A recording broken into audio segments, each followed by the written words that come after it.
তাহলে দেখো আজকে আমাদের টপিক হলো ব্যাকটেরিয়া। এক বছরে আমরা কি বলি? ব্যাকটেরিয়াম। তো ব্যাকটেরিয়া বলতে এখানে অনেক অনেক প্রজাতির ব্যাকটেরিয়া বা সবগুলোকে একত্রে আমরা বলতেছি ব্যাকটেরিয়া। ওকে, তো আসলে ব্যাকটেরিয়া তো বলতেছি, আসলে এই ব্যাকটেরিয়া তো একসময় ছিল না, না একসময় ছিল না, কেউ একজন আবিষ্কার করছে প্রথম। ওকে, তো এই তো গ্রিক শব্দ ব্যাকটেরিয়ন অর্থাৎ লিটল রড থেকে ব্যাকটেরিয়া শব্দের উৎপত্তি হয়েছে। মুখস্থ করতে হবে না, লাগবে না। তাহলে ব্যাকটেরিয়া এক ধরনের ক্ষুদ্র আণুবীক্ষণিক কি জীব, আণুবীক্ষণিক জীব, অর্থাৎ এটা কি দেখা যায়? খালি চোখে দেখা যায় না। ওলন্দাজ বিজ্ঞানী হল্যান্ড বিজ্ঞানী অ্যান্টনি ভন নিউয়েনহুক, এই নামটা একদম ভেরি ভেরি ইম্পর্টেন্ট, মুখস্থ করতে হবে। তাহলে অ্যান্টনি ভ্যান নিউয়েনহুক, তিনি এই যে 1675 খ্রিস্টাব্দে নিজের আবিষ্কৃত সরল অনুবীক্ষণিক যন্ত্রের নিচে এক ফোঁটা বৃষ্টির পানিতে ব্যাকটেরিয়া উপস্থিতি লক্ষ্য করেন। তাহলে সর্বপ্রথম ব্যাকটেরিয়ার উপস্থিতি লক্ষ্য করেন কে? Antony van নিউয়েনহুক। এটা মনে রাখতে হবে, ঠিক আছে? তিনি এর নাম দেন কি বলতো? অ্যানিম্যাল কিউল, অর্থাৎ অ্যানিম্যাল আমরা জানি কি প্রাণী, তো এটা হলো ক্ষুদ্র প্রাণী, নাম দেন হলো ক্ষুদ্র প্রাণী। ওকে, তারপরে দেখো এটা আমরা মনে রাখতে হবে, এই জন্য তার এই অবদানের কারণে তাকে ব্যাকটেরিওলজি এবং প্রোটিওলজির কি বলা হয়? জনক বলা হয়, ঠিক আছে? এটা একটু মনে রাখবা। ওকে, তা এখানে অনেক কথা বলছে, কে কি করছে না করছে, বুঝছো? হ্যাঁ, প্রোটোজুয়া পড়ছো? প্রোটোজুয়া শ্রেণী, তো প্রোটোজুয়া শ্রেণীর মধ্যে যে প্রাণীগুলো আছে মানে ক্ষুদ্র আণুবীক্ষণিক প্রাণী আর কি, ঠিক আছে? তাদের নিয়ে যে আলোচনা আর কি, জুলজি তো বোঝো প্রাণী। দেখো এই যে জার্মান বিজ্ঞানী তা এরেনবার্গ যে 1829 খ্রিস্টাব্দে এসব ক্ষুদ্র জীবদের ব্যাকটেরিয়া নামকরণ করেন। তাহলে ব্যাকটেরিয়া নামকরণ করতেছে কিন্তু অন্যজন। আগে দেখো এখানে যেটা ছিল অ্যান্টনি ভন নিউয়েনহুক, তিনি কিন্তু ব্যাকটেরিয়া নামকরণ করে নাই, তিনি কী করছিল বলো তো? অ্যানিমাল কিউল। ওকে, আর ইনি কী করেন? আমাদের এরেনবার্গ, ইনি কিন্তু ব্যাকটেরিয়া নামকরণটা করেন। এবং ফরাসি বিজ্ঞানী লুই পাস্তুর 1869 খ্রিস্টাব্দে ব্যাকটেরিয়ার উপর ব্যাপক গবেষণা এবং ব্যাকটেরিয়ার তত্ত্বকে প্রতিষ্ঠা করেন, ঠিক আছে? তাহলে ব্যাকটেরিয়া তত্ত্ব প্রতিষ্ঠিত করেন কে? লুই পাস্তুর, ঠিক আছে? ওকে, আবার দেখো এই যে ব্যাকটেরিয়া তত্ত্ব প্রতিষ্ঠার কারণে লুই পাস্তুরকে অনেকে কী করে? আধুনিক ব্যাকটেরিওলজির জনক বলতে থাকেন বা বলে থাকেন আর কি, ঠিক আছে? এবং রবার্ট কক অনেক পরীক্ষা নিরীক্ষা দ্বারা প্রমাণ করেন যে প্রাণীর বহু রোগের জন্য এই ব্যাকটেরিয়া দায়ী। তিনি কি করেন? তিনি হলো যে মাইকোব্যাকটেরিয়াম টিউবারকুলোসিস, মানে কি যক্ষার ব্যাকটেরিয়া আবিষ্কার করেন এবং 1905 সালে নোবেল পুরস্কার পায়। তাহলে মাইকোব্যাকটেরিয়াম টিউবারকুলোসিস আবিষ্কার করেন কে? Robert cock. এটা একটু মনে রাখতে হবে। তো এই নামগুলা তোমরা একটু কি, এই যে আমি একটা ছন্দ দিছি, ছন্দ থেকে একটু দেখে নিতে পারো যে কোন বিজ্ঞানীর কী অবদান, মানে কী নাম আছে। দেখো এখানে কি বলছি, শুধু এই নামগুলা মনে রাখলে হবে। অ্যান্টনি ভন নিউয়েনহুক ব্যাকটেরিওলজি ও প্রোটোলজির জনক, ঠিক আছে? এবং তিনি সর্বপ্রথম কী করেন? ব্যাকটেরিয়া আবিষ্কার করেন। ওকে, লুই পাস্তুর ব্যাকটেরিয়া তত্ত্বকে প্রতিষ্ঠা করেন, তিনি আধুনিক ব্যাকটেরিওলজির জনক। ওকে, তাহলে কি? এলেনবার্গ ব্যাকটেরিয়ার নামকরণ করেন। ওকে, রবার্ট কর যক্ষা রোগের জন্য দায়ী মাইকোব্যাকটেরিয়াম টিউবারকুলোসিস আবিষ্কার করেন, এই জন্য তাকে নোবেল পুরস্কার হয়। তাহলে এই বিজ্ঞানীগুলোর নামগুলো মুখস্থ করলেই হবে, শর্টকাটে এক জায়গায় দিয়ে দিছি, তো এখান থেকে তোমরা একটু মুখস্থ করে নিবা বা নোট করে নিবা, ঠিক আছে? ওকে ওকে, এখন কথা হলো যে এই যে ব্যাকটেরিয়া, এর সংখ্যা কতগুলা? ব্যাকটেরিয়ার সংখ্যা কতগুলো ব্যাকটেরিয়া আছে পৃথিবীতে? আসলে যে যদি আমরা হিউম্যান বডি দেখি, যে আমরা তো হিউম্যান বডি, আমরা জীবিত মানুষ, তাই না? তো আমরা তো মনে করি আমাদের দেহের ভিতরে কোনো রোগ জীবাণু নাই, তাই না? জীবাণু নাই, আমরা বলে কম আছে, বা আমরা মনে করি কিছু উপকারী ব্যাকটেরিয়া আছে, যেমন অন্ত্রের মধ্যে আছে, অ্যাপেন্ডিক্সের মধ্যে থাকে, এগুলা বলে থাকি। দেখো শুনলে অবাক হবা যে আমাদের দেহে যতগুলা কোষ আছে, মানুষের দেহে যতগুলা কোষ আছে তার 10 গুণ বেশি কি আছে? ব্যাকটেরিয়া আছে। বুঝতে পারছো? আমাদের দেহে কতগুলা কোষ আছে বলো তো? 10⁻14টি কোষ আছে মোটামুটি, 100 ট্রিলিয়ন। বুঝছো? 10⁻14টি কোষ আছে, তাহলে এরও 10 গুণ বেশি, তার মানে 10⁻15। ওকে, এতটি কি আছে? ব্যাকটেরিয়া আছে। বুঝতে পারছো? তাহলে কত ব্যাকটেরিয়া, বুঝতে পারছো? অনেক ব্যাকটেরিয়া আমাদের দেহে আছে। মানুষের অন্ত্র এবং ত্বকে সর্বাধিক সংখ্যক কী থাকে? ব্যাকটেরিয়া থাকে। তাহলে ব্যাকটেরিয়া মেনলি কোথায় থাকে? মানুষের অন্ত্রের মধ্যে থাকে এবং ত্বকের মধ্যে থাকে। এদের বেশিরভাগই কী করে না? ক্ষতি করে না। যদি এই এতগুলা ব্যাকটেরিয়া ক্ষতি করতো, প্রত্যেকটা ব্যাকটেরিয়া যদি একটা করে কষে ধরতো, তাহলে যদি রিপ্লিকেশন করতো, মানে ওরা যদি সংখ্যা বৃদ্ধি করতো, তাহলে তো শেষ তোমার অবস্থা। তাই এগুলা কিন্তু সবগুলাই ক্ষতি করে না, আমাদের অনেক ধরনের উপকার করে থাকে। মানুষের দেহে ব্যাকটেরিয়ার দ্বারা সৃষ্ট রোগের মধ্যে যক্ষা রোগ সবচেয়ে বেশি ভয়ানক। ঠিক আছে, যক্ষাটা সবচেয়ে বেশি ভয়ানক। একসময় বলা হতো যে যক্ষা হলে রক্ষা নাই, ঠিক আছে, এখন বলা হয় যক্ষা হলে রক্ষা নাই, এই কথার ভিত্তি নেই, তাই না? মানে এখন চিকিৎসা আছে। দেখো, এই রোগে আক্রান্ত হয়ে প্রতি বছর প্রায় 2 মিলিয়ন মানুষ মারা যায়। কোন রোগে? এই যক্ষা রোগে। ঠিক আছে, যুক্তরাষ্ট্রে দেখো এইডস রোগের সংক্রমণের থেকে আমাদের যক্ষা রোগের সংক্রমণের মাধ্যমে কি যায় বলো তো, মানুষ বেশি মারা যায়। কি সেটা? যে মিথিসিলিন রেসিস্টেন্স। মানে মিথিসিলিন রেসিস্টেন্স মানে কি? মিথিসিলিন হলো এক ধরনের কি বলো তো, অ্যান্টিবায়োটিক। মিথিসিলিন হলো এক ধরনের অ্যান্টিবায়োটিক। মিথিসিলিন রেজিস্ট্যান্স মানে কি? অর্থাৎ মিথিসিলিন অ্যান্টিবায়োটিক কাজ করতে পারে না এমন ব্যাকটেরিয়া। কারা সেটা বলতো? স্টেফাইলোকক্কাস অ্যাউরিয়াস। অর্থাৎ এই যে স্টেফাইলোকক্কাস অ্যাউরিয়াস সংক্রমণ হয়ে কি হয় বলতো, এই যে মানে অনেক রোগ মারা যায়, যেটা হলো আমাদের এইডস রোগের থেকেও বেশি মানুষ মারা যায়। ঠিক আছে, 2 মিলিয়ন। হ্যাঁ, এবং সেই রোগটা কি বলতো, আমাদের মিথিসিলিন রেজিস্ট্যান্ট, অর্থাৎ মিথিসিলিন অ্যান্টিবায়োটিক কাজ করতে পারে না। এগুলো খুবই ভাইটাল মানে অ্যান্টিবায়োটিক, মিথিসিলিন, এমপিসিলিন, এমোক্সিসিলিন, ঠিক আছে, সেফালোস্পোরিন বা সেপ্ট্রাইকজোন, এগুলো কিন্তু খুবই ভাইটাল, মানে খুবই গুরুত্বপূর্ণ অ্যান্টিবায়োটিক, 4th জেনারেশন অ্যান্টিবায়োটিক। তো এইগুলোও দেখো এটা রেজিস্ট্যান্ট, মানে এটা কাজ করতে পারে না অ্যান্টিবায়োটিক। আসলে বর্তমানে দেখা যায় যে আমাদের অধিকাংশ মানুষ, মানে আমরা তো মনে করি জ্বর আসলে অ্যান্টিবায়োটিক খাই, সর্দি আসলে অ্যান্টিবায়োটিক একটা ডোজ মেনটেন করি না। দেখা যায় যে এই জন্য আমাদের অ্যান্টিবায়োটিক রেজিস্ট্যান্ট ডেভেলপমেন্ট করে। আমি এই অর্ধেক শেষের দিকে বলবো না, কারণ ক্লাসের মধ্যে বলা যাবে না, এটা অনেক বিস্তারিত প্রসেস যে আসলে অ্যান্টিবায়োটিক খেলে আমাদের কী হয় এবং অ্যান্টিবায়োটিক আসলে কীভাবে খাওয়া উচিত। তুমি যদি নিয়ম মেনটেন করে না খাও, মানে এমনি তুমি ডক্টর না দেখে অ্যান্টিবায়োটিক খেলা, তার মানে তোমার ভয়াবহ তোমার জন্য স্বাস্থ্য ঝুঁকি অবস্থা সৃষ্টি হতে পারে ভবিষ্যতে। তোমার দেহের রোগ প্রতিরোধ ক্ষমতা একদম লস হয়ে যেতে পারে, যে কোনো ধরনের ব্যাকটেরিয়া তোমাকে আক্রমণ করতে পারে, রোগ তৈরি করতে পারে এবং সেটা সারবে না। ঠিক আছে, তো এই সম্পর্কে আমি তোমাদেরকে পরে বলবো কেন এমনটা হয় আর কি। ব্যাকটেরিয়া মানে অ্যান্টিবায়োটিক রেজিস্ট্যান্ট ডেভেলপমেন্ট কেন, কীভাবে, মানে অ্যান্টিবায়োটিক কাজ করবে না, কেন কাজ করবে না সেটা নিয়ে পরবর্তী একদিন বলবো, মনে করে দিও। তাহলে দেখো, বিজ্ঞানের যে শাখায় ব্যাকটেরিয়ার গঠন, আবাস, অর্থাৎ ব্যাকটেরিয়া কোথায় বসবাস করে, রোগ তত্ত্ব কী কী রোগ তৈরি করতে পারে, বংশ বিস্তার কীভাবে করে, এইসব নিয়ে অধ্যয়ন এবং গবেষণা করা হয়, তাকে বলা হয় ব্যাকটেরিওলজি। ঠিক আছে, ওকে। তো ব্যাকটেরিয়ার ব্যাকটেরিয়া কী বলো তো? আদিকোষী বা প্রোক্যারিওটিক। আমরা জানি অ্যাক্যারিওটিক, ইউক্যারিওটিক, প্রোক্যারিওটিক। আর আমরা সিরিয়ালে যদি বলি অ্যাক্যারিওটিক, প্রোক্যারিওটিক, ইউক্যারিওটিক, আমরা দেখছি না কোষের গঠনের উপর ভিত্তি করে আমরা জীবদেরকে 3 ভাগ করে থাকি, অ্যাক্যারিওটিক, প্রোক্যারিওটিক, ইউক্যারিওটিক। অ্যাক্যারিওটিক কারা ছিল? ভাইরাস। অ্যাক্যারিওটিক ছিল ভাইরাস, অর্থাৎ অকোষীয়। আর আদিকোষী হলো ব্যাকটেরিয়া। আর প্রকৃতি কোষী যারা আছে, আমরা মানুষ, গরু ছাগল আছে, যারা গাছপালা আছে, এরা হলো আমরা প্রকৃতি কোষী বা ইউক্যারিওটিক। ওকে, আদিকোষী জীবের বৈশিষ্ট্য কী, এটা আমাদের মনে রাখতে হবে। তাহলে আদিকোষী জীবের যে বৈশিষ্ট্য, ব্যাকটেরিয়ারও সেই বৈশিষ্ট্য আমাদের মনে রাখতে হবে। কী কী বৈশিষ্ট্য? এদের কি থাকবে না বলো তো? ঝিল্লিবদ্ধ অঙ্গাণু থাকে না। এমন কথা হলো, ঝিল্লিবদ্ধ অঙ্গাণু মানে কি? আমরা পড়ছিলাম প্রথম অধ্যায়ে কোষ ও কোষের গঠন, অথবা তোমরা ছোটো ক্লাসে পড়ে আসছো। তা আমরা জানি যে প্রকৃত কোষগুলোতে আমরা দেখি উদ্ভিদ কোষ বা প্রাণী কোষ, এর মধ্যে দেখি বিভিন্ন অঙ্গাণু থাকে। যেমন আমরা জানি প্রোটোপ্লাজম থাকে, প্রোটোপ্লাজমের মধ্যে সাইটোপ্লাজম থাকে আর নিউক্লিয়াস থাকে। সাইটোপ্লাজমের মধ্যে আবার অনেকগুলো কি থাকে? সাইটোপ্লাজমীয় অঙ্গাণু থাকে। মাইটোকন্ড্রিয়া থাকে, প্লাস্টিক থাকে উদ্ভিদ কোষের মধ্যে, তারপরে কি থাকবে? গোলজি বডি থাকবে, এন্ডোপ্লাজমিক রেটিকুলাম, আমার 2 ধরনের, মসৃণ, অমসৃণ, তাই না? এগুলো আমরা পড়ছি। রাইবোজোম থাকে, লাইসোসোম থাকে, এইগুলো অনেক কিছু আমরা পড়ছি। সেন্ট্রিওল থাকে প্রাণী কোষের ক্ষেত্রে। তো এইগুলো অনেক কিছু পড়ছি। তো এইগুলোকে আমরা কী বলি বলো তো? সাইটোপ্লাজমীয় অঙ্গাণু। তো এই সাইটোপ্লাজমীয় অঙ্গাণু তোমরা পড়ে থাকবা, পড়াইছি আমি। তো এগুলো আবার 2 ধরনের, কেউ আছে হলো ঝিল্লিবদ্ধ, কেউ আছে ঝিল্লিবিহীন। ঝিল্লিবদ্ধ মানে তাদের ভেতরে কাভারিং থাকে, বাইরে কাভারিং থাকবে, তাদেরকে বলা হয় ঝিল্লিবদ্ধ। আর যাদের কাভারিং থাকে না তাদের বলা হয় হলো কি? ঝিল্লিবিহীন। তো এই যে ব্যাকটেরিয়ার মধ্যে ঝিল্লিবদ্ধ যে অঙ্গাণুগুলো আছে সেগুলো কি থাকে না।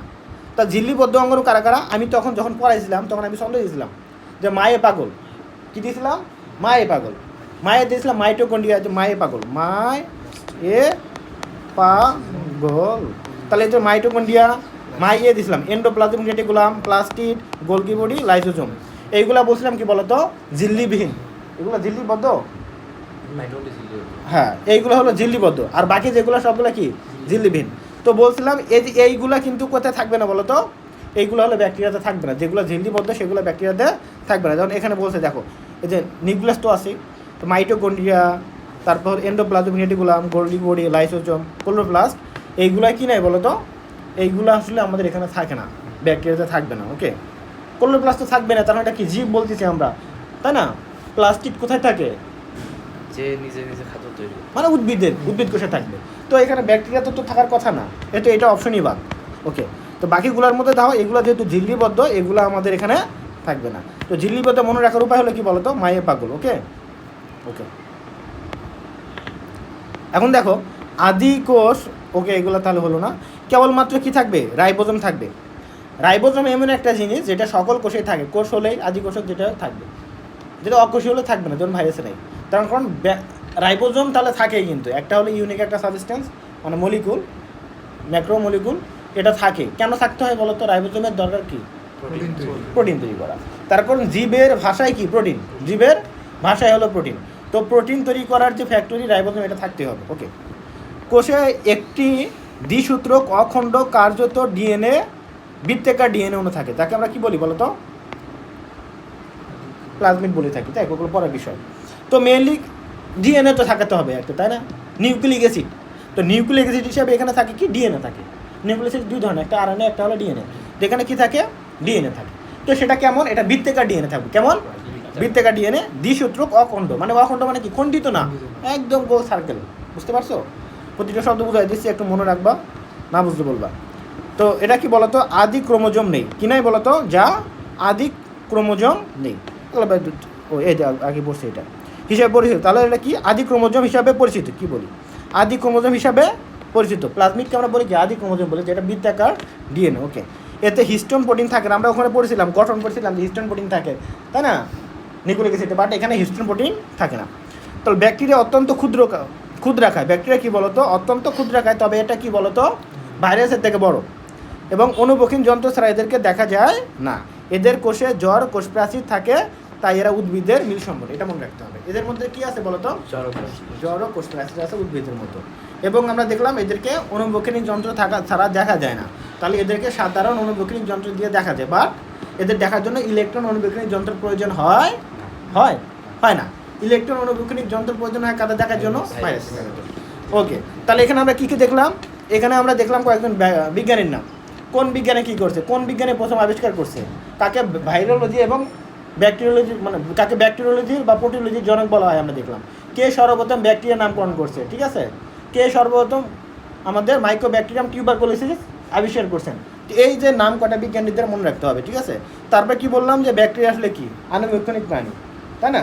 এবং ব্যাকটেরিয়ার মধ্যে কি আছে, এই যে এখানে আমাদের ঝিল্লিবদ্ধ অঙ্গাণু নাই, এখানে রাইবোজোম আছে, এগুলা পড়লাম। ঝিল্লিবদ্ধ অঙ্গাণু কোনগুলো, মায়ের পাগল দিয়ে আমরা মনে রাখলাম, ঠিক আছে?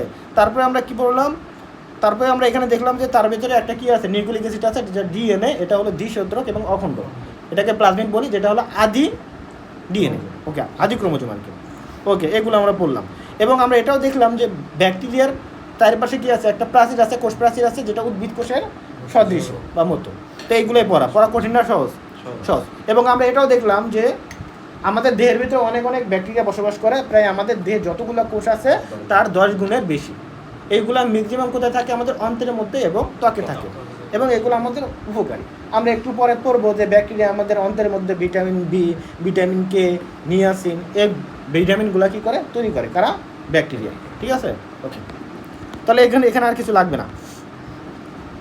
তাহলে এখানে দেখো, এখানে একটু কথাটা বলছে, এগুলো একটু পড়বে, এগুলো ব্যাপার না। এখন দেখো যেটা পড়তে হবে, ব্যাকটেরিয়া হলে কি, তাহলে জড় কোষ প্রাচীর বিশিষ্ট উদ্ভিদের নয়। এটা হলো এককোষী, কয় কোষী, আনুবৈক্ষণিক এবং আদিকেন্দ্রিক অণুজীব, যা সাধারণত ক্লোরোফিলবিহীন। কি বিহীন? ক্লোরোফিলবিহীন, কেননা এরা নিজের খাদ্য নিজে তৈরি করতে পারে না। তো আমরা এর আগে দেখছিলাম যে আমরা ভাইরাসের সংখ্যাবৃদ্ধি দেখছিলাম, বংশবৃদ্ধি দেখি না, কি দেখছিলাম, সংখ্যাবৃদ্ধি। এটা করে থাকে হলো ব্যাকটেরিয়ার সাহায্য নিয়ে। তো এখানে যেটা দেখবো, এরা কি করে, এরা এদের বংশবৃদ্ধি করে কিসের মাধ্যমে, দ্বিবিভাজন বা বাইনারি ফিশনের মাধ্যমে, অর্থাৎ একটা থেকে দুইটা হবে। তবে এটা কি অ্যামাইটোসিস নয় মাইটোসিস। এটা একটা আলাদাই একটা নামকরণ বলি, এটা আমরা কি বলি বলতো, দ্বিবিভাজন বা বাইনারি ফিশন বলি, ঠিক আছে? অনেকটা অ্যামাইটোসিসের মধ্যে বলতে পারো। তো এটা বাইনারি ফিশন, একটা থেকে দুইটা হয়। এটা আমরা প্রসেসটা আমরা জানবো পরবর্তীতে। এখন দেখো, 360 কোটি বছর পূর্বে আর্কিওজয়িক যুগে কোষী জীবের উৎপত্তি ঘটেছিল, ঠিক আছে? মানে তখন থেকে আসলে এদের যাত্রা শুরু হয়েছে আর কি। নিচে ব্যাকটেরিয়ার বৈশিষ্ট্য দেওয়া হলো। ব্যাকটেরিয়া, তাহলে ব্যাকটেরিয়ার বৈশিষ্ট্যগুলো কী কী, আমরা যেগুলো পড়লাম এইগুলো ব্যাকটেরিয়ার বৈশিষ্ট্য, গঠন পড়লাম। তো আসলে ব্যাকটেরিয়ার এইগুলো একটু সাজের একটা বৈশিষ্ট্য, যেগুলো আমরা বলতে পারি যে যেমন আমরা ভাইরাসের পড়ছিলাম প্রাণীয় বৈশিষ্ট্য, আবার হলো জড় বৈশিষ্ট্য পড়ছিলাম না ভাইরাসের। তো এখানে দেখবো শুধুমাত্র ব্যাকটেরিয়ার সাধারণ বৈশিষ্ট্য। ব্যাকটেরিয়া আলাদা করে আমাদের জড় বৈশিষ্ট্য নাই বা জীব বৈশিষ্ট্য নাই, শুধুমাত্র সাধারণ বৈশিষ্ট্য। কারণ ব্যাকটেরিয়া তো কী বলো তো, জীবের মতো, জীব। ওকে, জীব। তারপরে দেখো ব্যাকটেরিয়ার বৈশিষ্ট্যগুলো কী কী। ব্যাকটেরিয়া অত্যন্ত ছোট আকারের জীব, সাইজ দেওয়া আছে, একটু মনে রাখতে পারো। এটা কি বলো তো, আনুবীক্ষণিক। ওকে, আমরা জানি এরা এক কোষীয় জীব। এরা একসাথে অনেকগুলো কলোনি আকারে দলবদ্ধভাবে বসবাস করতে পারে বা সিঙ্গেল আকারেও বসবাস করতে পারে। ওকে, ব্যাকটেরিয়া আদিকেন্দ্রিক। কি কেন্দ্রিক? প্রোক্যারিওটিক। একটু আগে পড়ে আসলাম। এর রাইবোজোম কয় এস বলো তো? 70S। ওকে, আমরা জানি এস হলো ভেদভাগ ধ্রুবক। কি ভাগ ধ্রুবক? ভেদভাগ ধ্রুবক। এটা হলো রাইবোজোমের আমরা ইউনিট ধ্রুবক বলে থাকি আমরা। রাইবোজোমই তো নাকি? রাইবোজোমের, হ্যাঁ, ভেদভাগ একটা ধ্রুবক, একক। এই একক দ্বারা আমরা প্রকাশ করে থাকি যে রাইবোজোমটা কতটুকু। ঠিক আছে, এই যে আমরা জানি আদি কোষে মেইনলি, যেমন ভাইরাসের ক্ষেত্রে, ব্যাকটেরিয়ার ক্ষেত্রে 70S রাইবোজোম থাকে। এবং আমরা যদি দেখি আমরা প্রকৃত কোষ যেগুলো আছে, উদ্ভিদ এবং প্রাণী কোষ, এদের ক্ষেত্রে 80S থাকে। 80S মানে এগুলো আবার দুইটা সাব ইউনিট থাকে, একটা হলো বড় ইউনিট, একটা হলো ছোটো ইউনিট। বড় ইউনিট যেমন যেখানে যেমন এটা 70S, এখানে বড় ইউনিটটা হলো কি 50S, আর ছোটো ইউনিট হলো কি বলো তো 30S। দুইটা মিলে কিন্তু হয় হলো 80S মনে করো, আবার যোগ হয় কত হয় 30S। আবার প্রাণী কোষের ক্ষেত্রে হলো কত 80S, এখানে একটা হবে 60S, একটা হবে কি বলো তো 40S, হবে কিন্তু আবার 100S, তাই না? বাট কিন্তু দুইটা মিলে যখন একত্র হয়ে যায় তখন কী হয়ে যায়, কম হয়ে যায়। এগুলো মনে রাখতে হবে, ঠিক আছে? এগুলো একটু রিমাইন্ড করে দিলাম আগের পড়া। যোগ করার সিস্টেম কি? যোগ করার সিস্টেম নাই, মুক্ত। মনে করো দুইটা একত্রে যায়, মনে করো একটার সাথে আরেকটা ঢুকে গেছে, মনে করো ভেতরে মাইনাস হয়ে গেছে, এটাতে মনে রাখতে হবে, ঠিক আছে? ওকে ওকে, এখন দেখো ব্যাকটেরিয়ার কোষ প্রাচীরের প্রধান উপাদান কি বলতো? পেপটাইড ও গ্লাইকান, এক ধরনের কেমিক্যাল রাসায়নিক পদার্থ, ঠিক আছে? মনে রাখতে হবে। বা মিউকোপ্রোটিন। পেপটাইড ও গ্লাইকান বা মিউকোপ্রোটিন, এটা মনে রাখতে হবে। ব্যাকটেরিয়ার কোষ প্রাচীরের প্রধান উপাদান কি? পেপটাইড ও গ্লাইকান বা মিউকোপ্রোটিন। কি বলতো? পেপটাইড ও গ্লাইকান বা মিউকোপ্রোটিন। এটা খুবই একটা গুরুত্বপূর্ণ জিনিস। কেন গুরুত্বপূর্ণ জিনিস এটা একটু পরে তোমরা বুঝতে পারবা। কারণ এর উপর ভিত্তি করে আমরা ব্যাকটেরিয়ার ক্লাসিফিকেশন করে থাকি। এটা কিসের উপর ভিত্তি করে? গ্রাম পজিটিভ না গ্রাম নেগেটিভ ব্যাকটেরিয়া, নাম শুনছো না? এটা শুনবা একটু পরে। যদিও এই আসলে এটা ডিটেলস তোমাদের সিলেবাসের অন্তর্ভুক্ত না, তারপরে এখানে বলাও আছে একটু জানার জন্য, ঠিক আছে? এবং ওখানে বলাও আছে যে আসলে তোমাদের সিলেবাসের জন্য এটা না। তারপরে দিতে পারে অ্যাডমিশনে। তার পেপটাইড ও গ্লাইকান বা মিউকোপ্রোটিন। তাহলে ব্যাকটেরিয়ার কোষ প্রাচীর থাকে পেপটাইড ও গ্লাইকান বা মিউকোপ্রোটিন। এটা বিভিন্ন লেয়ার হতে পারে, কোনো ব্যাকটেরিয়ার ক্ষেত্রে এটা লেয়ারটা কম, কোনো ব্যাকটেরিয়ার ক্ষেত্রে লেয়ারটা বড় পেপটাইড ও গ্লাইকানের, ঠিক আছে? ওকে, সাথে মুরামিক অ্যাসিড এবং টিকোইক অ্যাসিড থাকে। তো সবচেয়ে প্রধান উপাদানটা কি বলতো? পেপটাইড ও গ্লাইকান বা মিউকোপ্রোটিন। ওকে, তারপর কি বলছে এখানে? এদের বংশগতি উপাদান হলো কি বলতো? এদের বংশগতি উপাদান হলো একটি দ্বিসূত্রক কার্যত বৃত্তাকার ডিএনএ। বুঝতে পারছো? বংশগতি উপাদান বলতে কি নিউক্লিক অ্যাসিডকে বোঝাই না আমরা? তো নিউক্লিক অ্যাসিড হিসাবে এখানে কি থাকবে? ডিএনএ থাকবে, যেটা কি বলতো একটা হলো বৃত্তাকার ডিএনএ। ওকে, দ্বিসূত্রক, এবং যা ব্যাকটেরিয়াল ক্রোমোজোম হিসাবে পরিচিত। বৃত্তাকার ডিএনএকে সোজা করলে কোষের চেয়েও কি লম্বা হয়, এবং এটি সাইটোপ্লাজমে অবস্থিত। কারণ এখানে নিউক্লিয়াস থাকে না, নিউক্লিয়াস থাকে না। আমরা নিউক্লিয়াসের যে উপাদানগুলো এইগুলো সাইটোপ্লাজমের মধ্যে ছড়িয়ে থাকে। এটা হলো আদি কোষের বৈশিষ্ট্য। এতে ক্রোমোজোমাল হিস্টোন প্রোটিন থাকে না। আমরা তো জানি, একটু আগে পরে আসলাম, এদের কি থাকে না? হিস্টোন প্রোটিন থাকে না। এবং ব্যাকটেরিয়ার কোষে ডিএনএ সমৃদ্ধ অঞ্চলকে আমরা নিউক্লিয়েট অঞ্চল বলে থাকি, ঠিক আছে? কি বলবো? নিউক্লিয়েট অঞ্চল। অর্থাৎ যে জায়গা জুড়ে এই ডিএনএটা থাকে সেই জায়গাটাকে আমরা কি বলবো? নিউক্লিয়েট। আমরা যেমন নর্মাল নিউক্লিয়াস বলি, এখানে বলবো আমরা কি? নিউক্লিয়েট অঞ্চল। ওকে, তাহলে এখানে আমরা কি কি বুঝলাম? আচ্ছা, সবগুলো শেষ করি আগে। তাহলে এদের বংশবৃদ্ধি হলো দ্বিবিভাজন প্রক্রিয়া, একটু আগে পড়ে আসলাম, ঠিক আছে? ওকে, এটা সময় লাগে মেনলি কত? 30 মিনিটের মধ্যে দ্বিবিভাজন সম্পন্ন হয়। এদের কত হলো পরজীবী, যা রোগ উৎপাদনকারী বা রোগ সৃষ্টিকারী। অধিকাংশ কি বলতো মিতজীবী, কিছু হলো স্বনির্ভর, নিজের খাদ্য নিজে তৈরি করতে পারে, পরিবেশে ঘুরে ফিরে বেড়ায়, ঠিক আছে? মানে নিজের খাদ্য নিজে খায় আর কি। আর কিছু আছে মৃতজীবী, অর্থাৎ এই যে আমাদের জীব দেহে বসবাস করে, নিজের উপকার হয়, আমাদের উপকার করে, ঠিক আছে? যেগুলো আমাদের ভিটামিন তৈরি করে। আর কিছু আছে কি রোগ তৈরি করে, যেমন একটু মাইক্রোব্যাকটেরিয়াম টিউবারকুলোসিস পড়ে আসলাম, অর্থাৎ যক্ষা তৈরি করে। এরকম অনেক ব্যাকটেরিয়া আছে যেগুলো নিশারিয়া, গনোরিয়া, এগুলো আমাদের গনোরিয়া রোগ তৈরি করে, অনেক ব্যাকটেরিয়া আছে। দেখো, এরা সাধারণত বেসিক রং ধারণ করতে পারে। কি বলতো? রং ধারণ করতে পারে। বেসিক রং বলতে ক্ষারীয় রং, বুঝছো? তো মেনলি কি বেসিক রং ধারণ করতে পারে, মানে ওটা কথা না, বেসিক বাদ দাও, কথা হলো রং ধারণ করতে পারে। কি ধারণ করতে পারে? রং ধারণ করে তারা বিভিন্ন রঙে রঙিন হতে পারে। এই রং ধারণ করার উপর ভিত্তি করে আমরা ব্যাকটেরিয়াকে দুই ভাগে ভাগ করি, একটা হলো গ্রাম পজিটিভ, একটা হলো গ্রাম নেগেটিভ। একটু আগে পড়ে আসলে না, কী পড়ে আসলে বলো তো? এই যে আমরা বললাম পেপটাইডোগ্লাইকান থাকে কোষ প্রাচীরে, তাই না? এই পেপটাইডোগ্লাইকানই নির্দেশ করবে সেটা গ্রাম পজিটিভটা গ্রাম নেগেটিভ, কারণ পেপটাইডোগ্লাইকানই রং ধারণ করে। তাহলে রং ধারণ করে কে? পেপটাইডোগ্লাইকান, ঠিক আছে? ওই যে বেসিক রং ধারণ করতে পারে। যদি ধারণ করে, রং যদি নিয়ে নেয় সেক্ষেত্রে একরকম হয়, না নিলে আরেকরকম হয়। নিলে হবে গ্রাম পজিটিভ, না নিলে হবে গ্রাম নেগেটিভ। একটু পরে আমাদের ওকে। ফাজ ভাইরাসের প্রতি এরা খুবই কি সংবেদনশীল, ফাজ ভাইরাসের প্রতি খুবই সংবেদনশীল। একটু আগে আমরা পড়ে আসলাম যে ফাজ ভাইরাসগুলো কী করে, এদেরকে আক্রমণ করে, ঠিক আছে?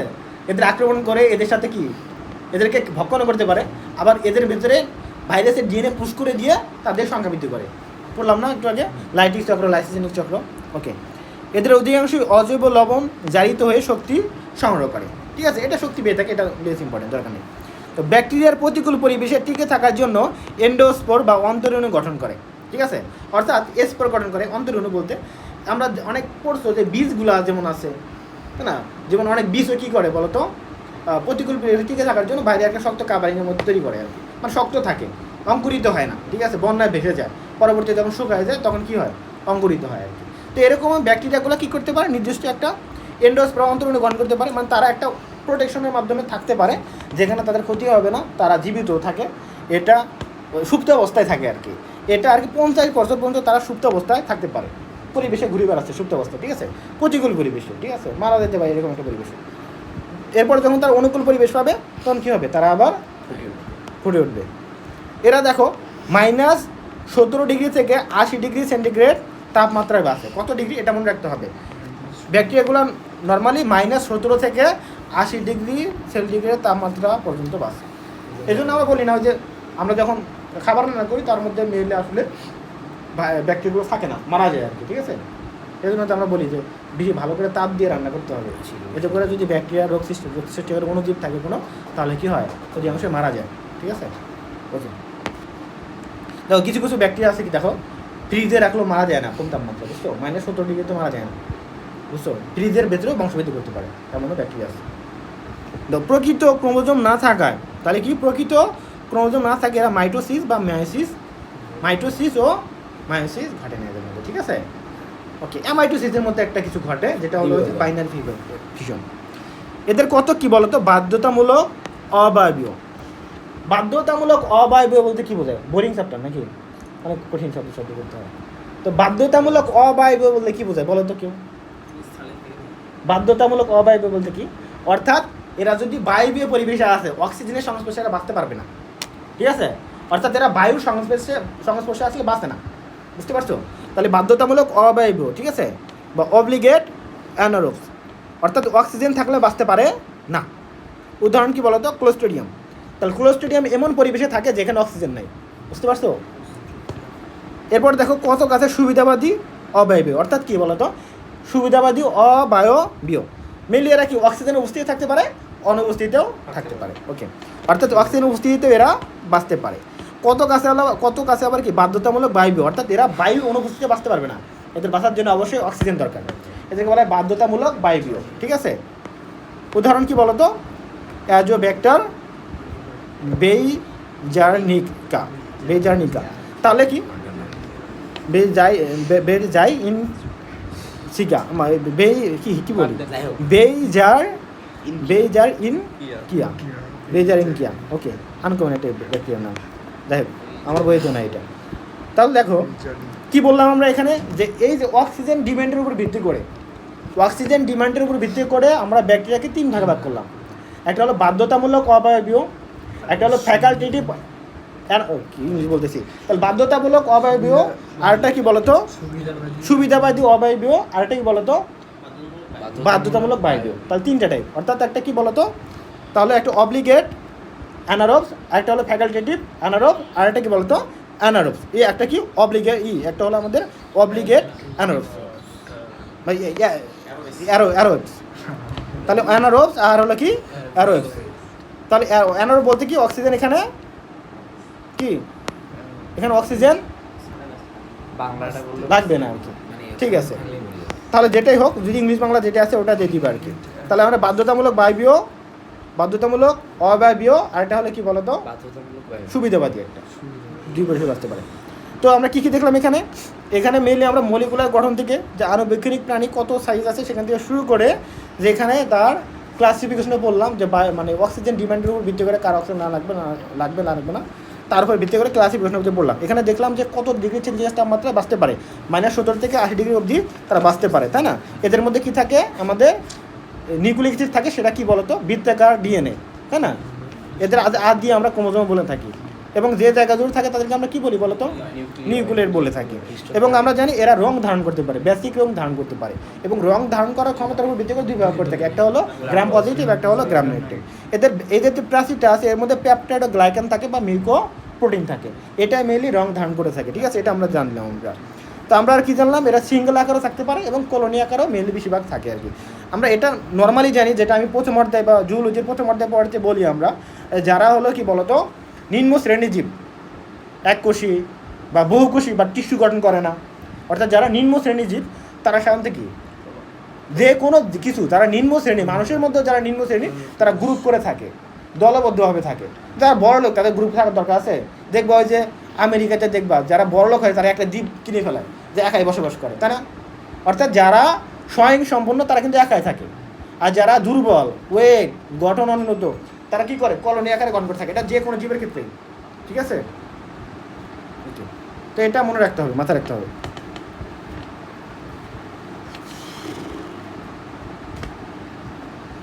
হ্যালো, ওয়ালাইকুম সালাম। হ্যাঁ রুবেল, আমি টিউশন আছি তো, তোমাকে একটু পরে ফোন দিই। আলহামদুলিল্লাহ ভালো আছি, তুমি ভালো আছো? আচ্ছা, আমি একটু পরে ফোন দিই, ঠিক আছে? আচ্ছা, তাহলে এগুলো বুঝলাম কিন্তু, ঠিক আছে? এগুলো একটু পড়বা, বুঝতে পারবা বৈশিষ্ট্যগুলো কী। বৈশিষ্ট্য থেকে এমসিকিউ আসবে, ঠিক আছে? এমসিকিউ আসবে, গ নাম্বারে দেওয়ার চান্স নাই, এমসিকিউ মেইলে আসে। তো এগুলো পড়তে হবে আর কি। ভাইরাসের ব্যাকটেরিয়ার বৈশিষ্ট্যগুলো চাইতে পারে। তো এই দেখো ব্যাকটেরিয়ার বিস্তৃতি এবং আবাসস্থল, এটা একটু দেখবা। আমরা একটু আগে দেখলাম -17 ডিগ্রি সেন্টিগ্রেড তাপমাত্রা অবধি বাঁচতে পারে, ঠিক আছে? এগুলো একটা দেখলাম, ওকে। এবং এখানে দেখবে 1 গ্রাম মাটিতে প্রায় কত বলো তো, মাটি দেখো কত ব্যাকটেরিয়া থাকে। 1 গ্রাম মাটিতে প্রায় 40 মিলিয়ন পর্যন্ত কি থাকে? ব্যাকটেরিয়া থাকতে পারে। ব্যাকটেরিয়ার কনসেন্ট্রেশন এত বেশি, বুঝতে পারছো? এগুলো থাকে ব্যাকটেরিয়া। যেখানে দেখো জৈব উপাদান যত বেশি সেখানে ব্যাকটেরিয়া তত বেশি, যেখানে জৈব উপাদান পরিমাণ কম সেখানে ব্যাকটেরিয়ার পরিমাণটা কম। মাটি যত নিচে দিকে যাবে জৈব উপাদান পরিমাণ কমে যাবে, ব্যাকটেরিয়ার পরিমাণও কমে যাবে। বায়ুমণ্ডলেও ব্যাকটেরিয়া অনেক থাকে, তবে বায়ুমণ্ডল যখন আমরা যত উপর দিকে যাব তত ব্যাকটেরিয়ার পরিমাণটা কী হবে? কমবে আর কি। তো এইগুলো এখানে পড়া আছে, এগুলো একটু দেখে নিবা, ওকে?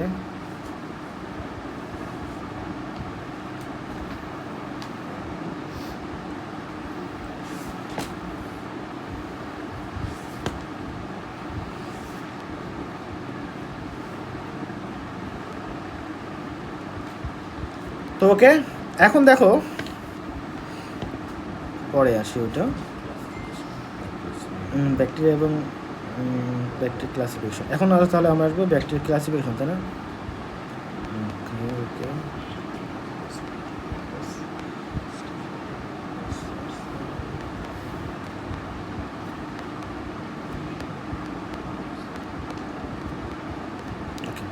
এখন দেখো একটা জিনিস আমাদের আরও একটা জিনিস শিখতে হবে। আমরা তাহলে কী সম্পর্কে জানলাম বলো তো? ব্যাকটেরিয়া সম্পর্কে, হ্যাঁ? ব্যাকটেরিয়ার বেসিক কথাবার্তা শুনলাম, বেসিক সাধারণ বৈশিষ্ট্যগুলো জানলাম, কেমন গঠিত একটু জানবো।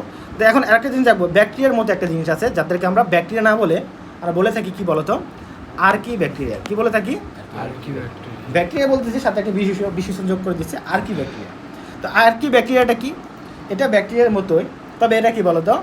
এরা সবচেয়ে প্রতিকূল পরিবেশে বাস করে।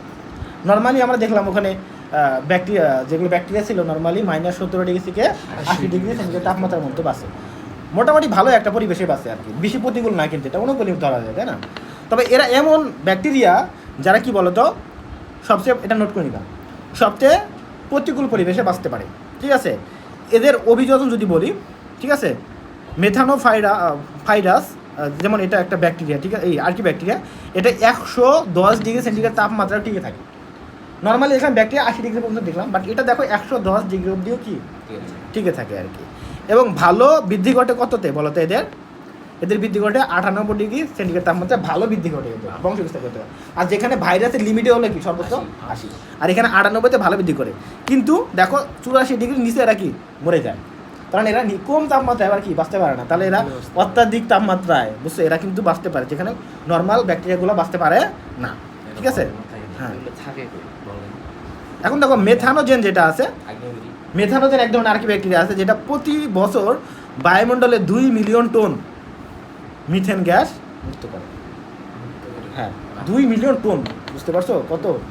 তাহলে এই ব্যাকটেরিয়াটা আর্কি ব্যাকটেরিয়াটা 2 মিলিয়ন টন মিথেন গ্যাস মুক্ত করে বায়ুমণ্ডলে, বুঝতে পারছো? এটা হলো মিথানোজেন আর্কি ব্যাকটেরিয়া, এটা মনে রাখবো।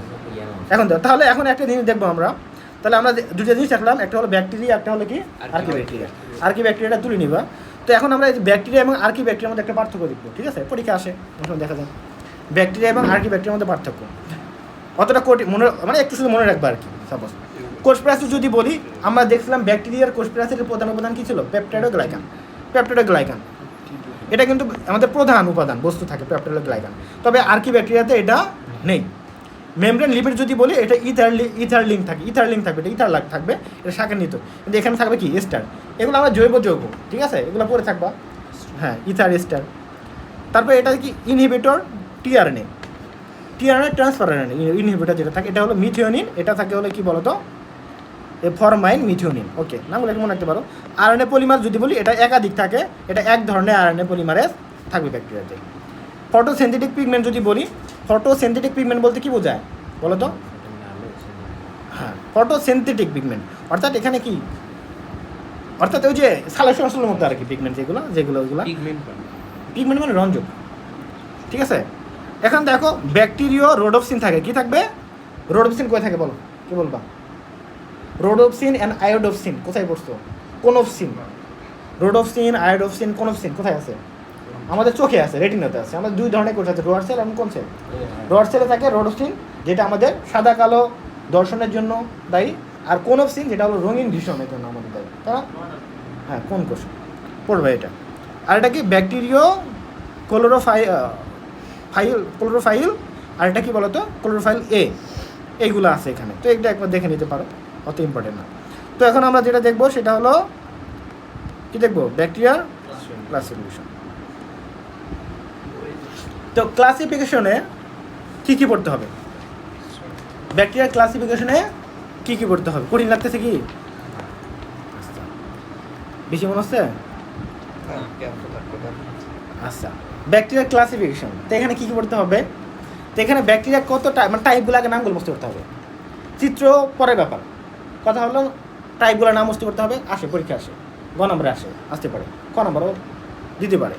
তো নামগুলো মনে রাখতে হবে, এমসিকিউতে আসে।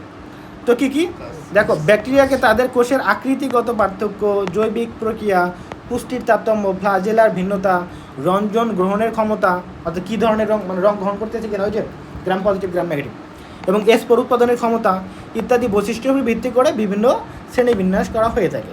নিম্নে এদের মধ্যে 3 প্রকার শ্রেণীবিন্যাস পদ্ধতি উপস্থাপন করা হবে।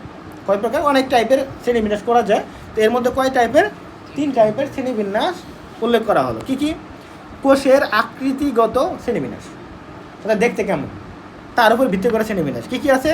কোষের আকৃতি অনুসারে ব্যাকটেরিয়াকে নিম্নলিখিতভাবে শ্রেণীবিন্যাস করা। একটা কি বলতো? কক্কাস, আকৃতির উপর ভিত্তি করে।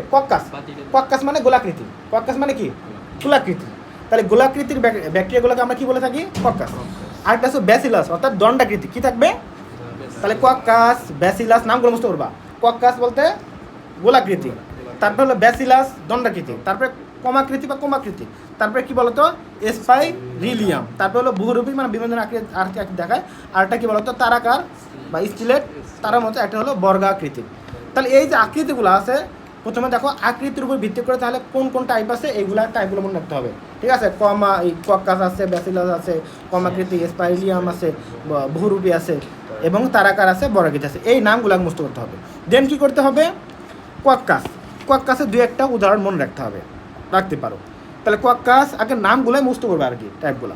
কক্কাস মানে কি? তাহলে এগুলো হলো আমরা বহু বচনে কি বলি? কক্কায় বলে থাকি যে সকল ব্যাকটেরিয়া কোষের আকৃতি গোলাকৃতি, নাম দেখে বোঝা যায়।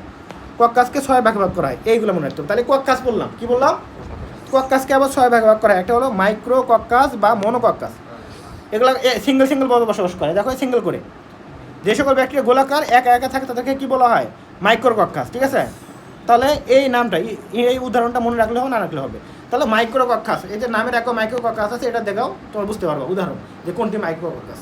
তাহলে কি বললাম আমরা, কক্কাসের মধ্যে বললাম মাইক্রোকক্কাস বা মনোকক্কাস। তারপর ডিপ্লোকক্কাস মানে কি দুইটা একত্র হয়ে থাকবে।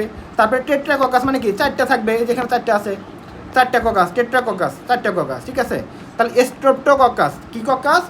স্ট্রেপ্টোকক্কাস। এই যে এখানে বললাম গ নম্বরে স্ট্রেপ্টোকক্কাস, এই যে এখানে দেখো অনেকগুলা শিকলের মধ্যে থাকে, ঠিক আছে, স্ট্রেপ্টোকক্কাস। ওকে, তারপরে কি স্টাফাইলোকক্কাস, কি কক্কাস? স্টাফাইলোকক্কাস। এই যে নাম্বারটা এখানে অনেকগুলা গুচ্ছাকার থাকে আঙ্গুলের থোকার মতো, স্টাফাইলোকক্কাস। এগুলো গোলাকৃতি ব্যাকটেরিয়া এবং অনিয়মিত গুচ্ছাকারে সাজানো থাকে, আঙ্গুরের থোকার মতো অনেকটা দেখতে, অনেকটা কিসের মতো? আঙ্গুরের থোকার মতো, যেটা বলা স্টাফাইলোকক্কাস অ্যাউরিয়াস, ঠিক আছে, বুঝতে পারছো? তাহলে এই নামগুলো বুঝতে পারো। তাহলে কক্কাস বললাম, কক্কাস কত প্রকারে? একটা মনোকক্কাস, ডিপ্লোকক্কাস, টেট্রাকক্কাস। নামগুলো কিন্তু সহজ। মনো বলতে এক single, mono Diplo tetra streptococcus staphylococcus. তাহলে স্ট্রেপ্টোকক্কাস স্টাফিলোকক্কাস, তাহলে মোনো ডিপ্লো টেট্রাকক্কাস, তারপরে স্ট্রেপ্টোকক্কাস স্টাফিলোকক্কাস, ঠিক আছে। এখন এগুলো পড়লো, তাহলে এই যে মোনো দিয়ে সিঙ্গেল থাকে, ডিপ্লো মানে দুইটা থাকে, টেট্রা মানে চারটা থাকে, স্ট্রেপ্টোকক্কাস মানে স্টেপ ধরে থাকে, চেন করে থাকে, ঠিক আছে, স্টেপ ধরে। স্টাফাইলোকক্কাস এটা আঙ্গুরের থোকার মতো গুচ্ছাকারে থাকবে, শেষ। ওকে, আরেকটা হলো কি বলতো? সারছিনা। তো এইগুলা কি দেখতে অনেকটা কি বলতো? গোলাকার কক্কাস বা কক্কাস জাতীয় ব্যাকটেরিয়াগুলো একত্রে সমান দৈর্ঘ্যের হয়, ঠিক আছে, বুঝছো? সমান দৈর্ঘ্যের হয়। নামটা মনে রাখবো, অতটা ইম্পর্টেন্ট না, ঠিক আছে। ওকে, তো ঘনতলের মতো গঠন করবো। ওকে, এখন তাহলে আমরা কক্কাস শেষ করলাম। এখন কি আছে বলো তো? ব্যাসিলাস। কথা হলো নামগুলো বুঝতে করবো, টাইপগুলো, কক্কাসের কী কী টাইপ আছে আমরা চোয়া পর্যন্ত দেখলাম, কয়টা টাইপ আছে আমরা বুঝতে পারবো। তারপর দেখলাম ব্যাসিলাস। ব্যাসিলাস মানে কি? দণ্ডাকৃতির ব্যাকটেরিয়া, ঠিক আছে। টাইপগুলো কী কী আছে দেখো। মোনোব্যাসিলাস মানে কি? একটা। তার ডিপ্লোব্যাসিলাস, ওখানে মোনোকক্কাস ডিপ্লোকক্কাস, এখানে মোনোব্যাসিলাস ডিপ্লোকক্কাস। ওকে, তাহলে দেখো একটা দুইটা, তাই না? তারপর কি বলতো?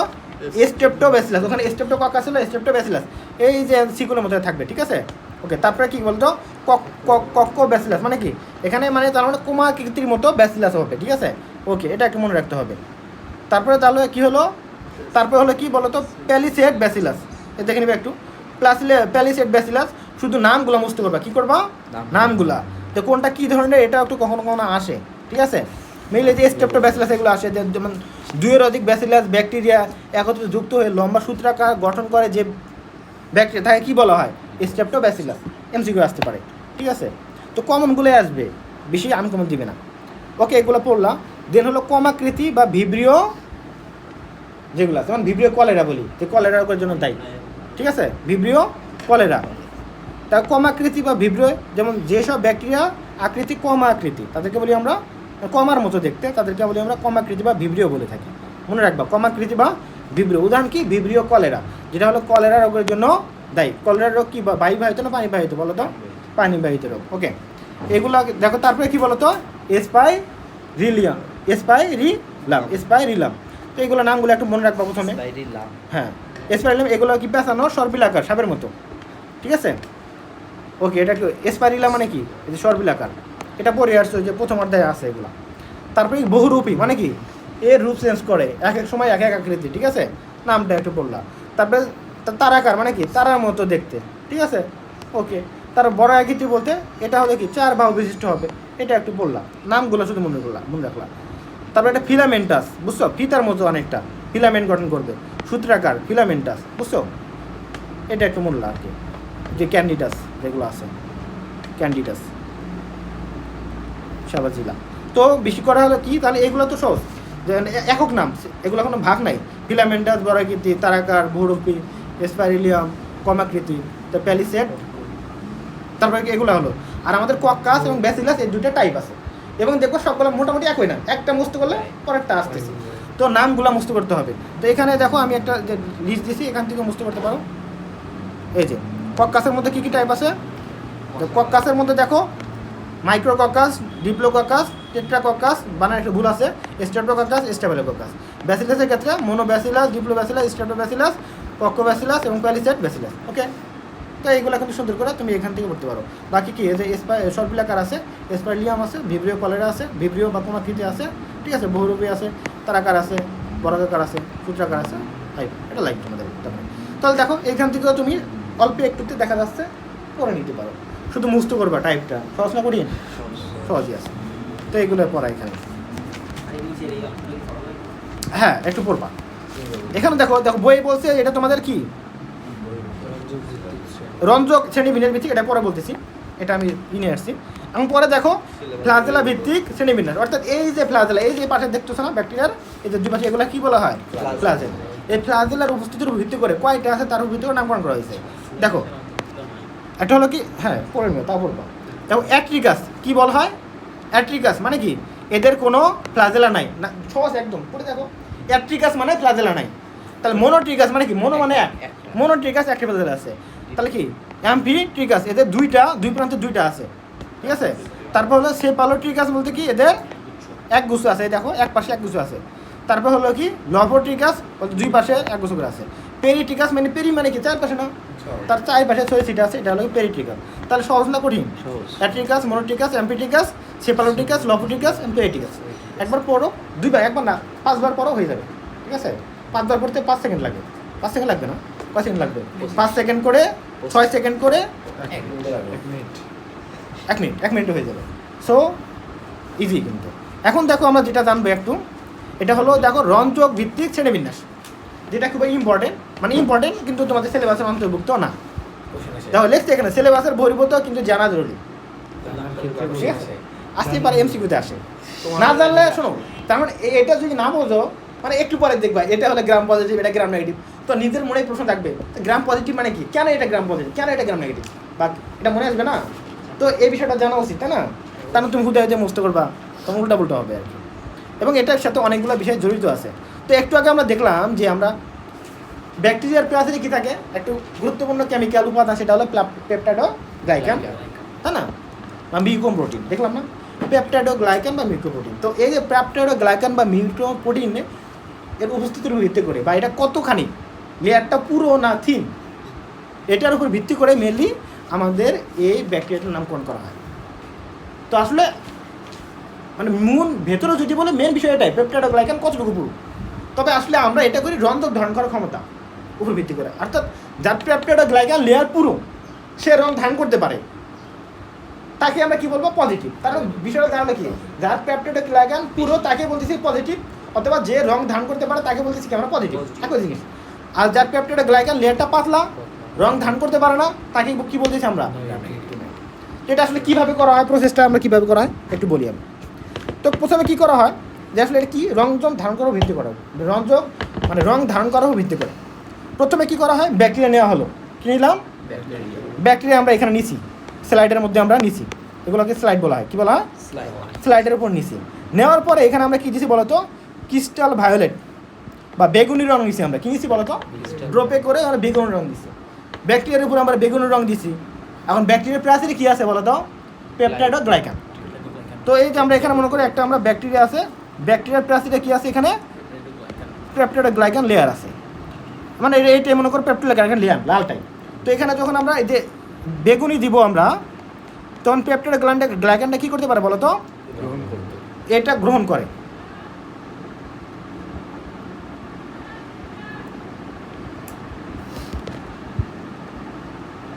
ওকে, তাহলে দেখো এই যে পেপটাইডোগ্লাইকান লেয়ারটা যেটা আছে, কেমিক্যাল উপাদানটা, এটা কী করতে পারে, রংটা ধারণ করতে পারে। কোন রংটা, এই যে বেগুনি রংটা।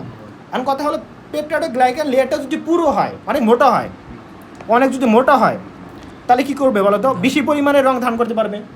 আর যদি লেয়ারটা কী হয়, একদম পাতলা হয়, তাহলে কি কম পরিমাণ রং ধারণ করতে পারবে না। আচ্ছা, যে জিনিসটা কম পরিমাণ রং ধারণ করে, বা যখন একটা কাপড়ে মনে করো অল্প একটু দাগ পড়ছে, তাহলে এটা হালকাতে ধুয়ে ফেলা যায়, তাই না। আর যেটা অধিক পরিমাণে রং লাগছে আর কি, পড়ছে, সহজে ধোয়া যায়, ধুলে ওঠে, থেকে যায়। তো বিষয়টা এরকম। তো মনে করো আমরা বেগুনি রং দিব, দেওয়ার পরে কী করবো, যদি থেকে যায় আমরা বিভিন্ন ধুবো, আবার দেওয়ার পরে ধুবো, বেগুন রং দিলাম, পেপটাইডোগ্লাইকান লেয়ারের মধ্যে বেগুন রংটা ধরলো, দেন আমরা ধুবো, কীটা ধুবো একটু পরে বলতেছি। ধোয়ার পরে যদি থেকে যায় তার মানে কী বুঝবো, এর পেপটাইডোগ্লাইকান লেয়ারটা পুরো, সেটা কি বলো তো, গ্রাম পজিটিভ। তাহলে গ্রাম পজিটিভ আমরা দেখি কী দিয়ে, এই যে বেগুনি রং দেখে, যে ব্যাকটেরিয়া আমাদের যে গ্রাম স্টেনিং পরীক্ষার মাধ্যমে নীল রং মানে বেগুনি রং ধারণ করে, তাকে বলি আমরা গ্রাম পজিটিভ। তাহলে কীভাবে করি, তার প্রথমে আমরা বেগুনি রং দিলাম, ওকে, তারপরে এটা আয়োডিন দিলাম, কি দিলাম, আয়োডিন দ্রবণ দিলাম। আয়োডিন দিলে কি হয়, রঙটা আরও ভালো করে ধরে, রঙটা আরও ভালো করে ধরে। ওকে, মানে রঙকে স্থায়ী করে। এরপরে কি করব, রঙকে স্থায়ী করতে দিলাম, এরপর আমরা অ্যালকোহল দিয়ে বা অ্যাসিডন দিয়ে ধুবো। অ্যালকোহল বা অ্যাসিড, তো মেইনলি দেখো আমরা জানি জৈব, এটা বলতেছি না, দরকারই নেই। তাহলে দেখো কঠিন করা দরকার নেই। তাহলে তো অ্যালকোহল দিয়ে আমরা কি ধুবো, যদি হালকা পরিমাণে লেগে থাকে, অর্থাৎ পেপটাইড গ্লাইকান লেয়ার যদি হালকা থাকে, তার মানে অ্যালকোহল দিয়ে ধুলে কি হবে, উঠে যাবে। দেখো এই যে এখানে দেখা যাচ্ছে সাদা সাদা হয়ে গেছে, মানে রঙটা উঠে আসছে। যদি এরকম ধোয়া যায়, রং যদি উঠে আসে, তার মানে সে রং ধারণ করতে পারলো না। আচ্ছা, এরপরে আমরা কি দেবো, এরপরে দিয়ে আমরা কি স্যাফারিন দিই, কী দেবো, স্যাফারিন দিই। এটা এক ধরনের রং, সেটা হলো লাল রং। প্রথম দিয়েছিলাম কি স্টার্ট ভায়োলেট, বেগুনি রং, দেন আমরা দেই লাল রং দিই। ওকে, ফলাফল কি, ফলাফল হলো যে এই যে প্রথম যে আমরা বেগুনি রংটা দিলাম, এটা যদি ভালো করে ধরে, তার মানে আমরা পরবর্তীতে আরও গাঢ় করার জন্য আমরা আয়োডিন দিলাম। এরপরে কি অ্যালকোহল দিয়ে আমরা ধুইতে পারবো, ধুইতে পারবো, বাট উঠে যাবে কি, লেগেই থাকবে যেহেতু পুরো। তাহলে কিন্তু পরবর্তী স্টেজে এসে কী থাকবে, আমাদের এখানে কিন্তু কী থাকবে বলো তো, বেগুনই থাকবে। এবং সেখানে তুমি যদি লাল রং দাও, তারপরে কি বেগুনই থাকবে, তার আগে থেকে বেগুনি ছিল অনেক, অলরেডি একটা রং নিয়ে আসে, সে কি আর লাল রং নিবে না, তাহলে সে বেগুনি রঙই থাকবে। তাহলে যে বেগুন রং থাকবে তাকে আমরা বলবো কি বলতো, গ্রাম পজিটিভ। তাহলে গ্রাম পজিটিভ বেগুনি থাকবে, ব্যাকটেরিয়াগুলো কি থাকবে, অর্থাৎ গ্রাম স্টেনিং পরীক্ষার মাধ্যমে সে বেগুনি রং ধারণ করবে ব্যাকটেরিয়াটা, বুঝতে পারছো? এখন কথা হলো দেখো, যদি হালকা পরিমাণ থাকে, লেয়ারটা যদি পেপটাইড গ্লাইকানের হালকা লেয়ার হয়, সেখানে যদি আমরা যে দেই, আমরা এই যে বেগুনি রং দিই, তাহলে কম পরিমাণ ধরবে। এবং এরপরে যদি আমরা অ্যালকোহল দিয়ে ধুই, একবার মিশে যাবে, থাকবে না, সাদা হয়ে যাবে। এরপরে সেখানে যদি আমরা এই যে স্যাপারিন দিই, লাল রং দিই, তার মানে কী হবে, সেই রংটা ধরবে, লাল রং দিয়ে তো আমরা ধুচ্ছি না, তাহলে লাল রংটা ধরবে। এর জন্য তো কী দেখাবে, লাল। যদি দেখো ব্যাকটেরিয়া লাল দেখায়, তারা কি বুঝবো, গ্রাম নেগেটিভ। এরকম ডিটেলস পড়া মনে হয় এটা মেডিকেল স্টুডেন্টরা কেউ পারে না, মানে এটাকে কোথাও কেউ পড়া, ইন্টারও পড়বা, ইন্টারে তো পড়তেছে তোমরা নাকি, এটা কেউ বোঝে না আর কি।